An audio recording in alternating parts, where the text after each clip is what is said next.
Hello YouTube, Gaming Goddess here doing a review on a pretty popular series among JRPG fans. This game is Namco's Tale of Legendia on the PlayStation 2. This game is actually the 7th game in the series, so let's get started. First up, our cast of the show. Literally, this game has quite the characters in it, so let's see who they are. First up, we have Senel, of course, being the main leader and probably the most hard-headed out of the whole group. His sister Shirley, a pretty little thing who gets sick from seawater. Will, an old man of the group who is often looked at for advice by the younger members of the group. Chloe, a female knight. Norma, the super annoying treasure hunter. Moses, a beast tamer bandit, I guess. And then there's Jay, a gatherer of information, and Groony, some mysterious woman with amnesia. Of course, aside from the main characters, we also run across some other characters multiple times throughout the game, but I don't feel like they're really all that important to mention who they are or what they do exactly, so let's move on to the next topic. The story begins with Senel and Shirley, who wind up shipwrecked on an island after a storm. Soon after, Shirley is kidnapped.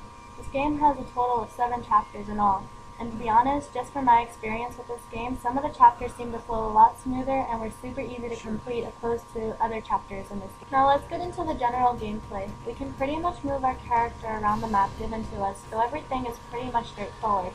There isn't too much exploring that we can do in the towns, plus we have to deal with some of the areas being blocked off, depending on what part of the game that we are at. But the world map is actually pretty big, and this is where you can actually explore the most at. Tales of Legendia features randomized battles that will occur with every few steps taken inside a dungeon or in other hostile areas.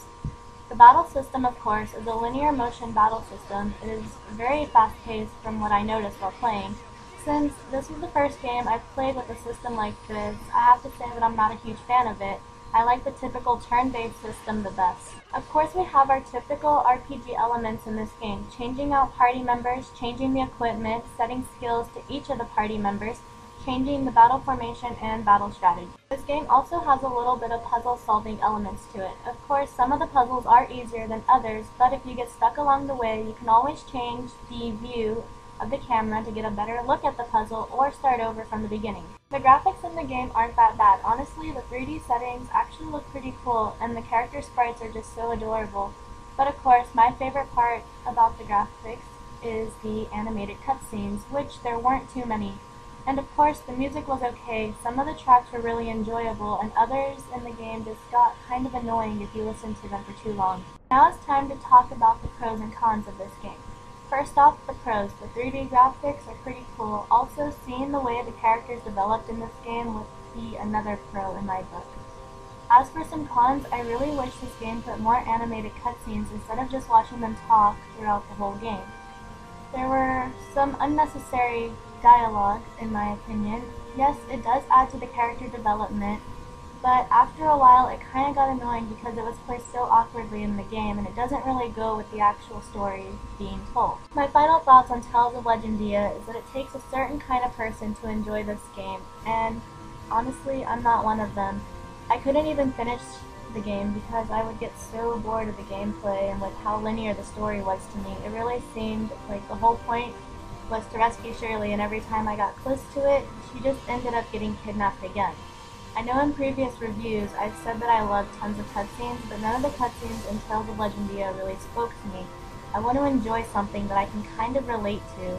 With that being said, I also feel like Namco should have added more anime scenes instead of the same 3D CG cutscenes. Tales of Legendia will have to get a 6.5 out of 10. I won't rate it any lower than that, only because I did enjoy it for a while at the start of the game, but then after, it just seemed to be really repetitive. This has been a Gaming Goddess review, and remember to keep on gaming.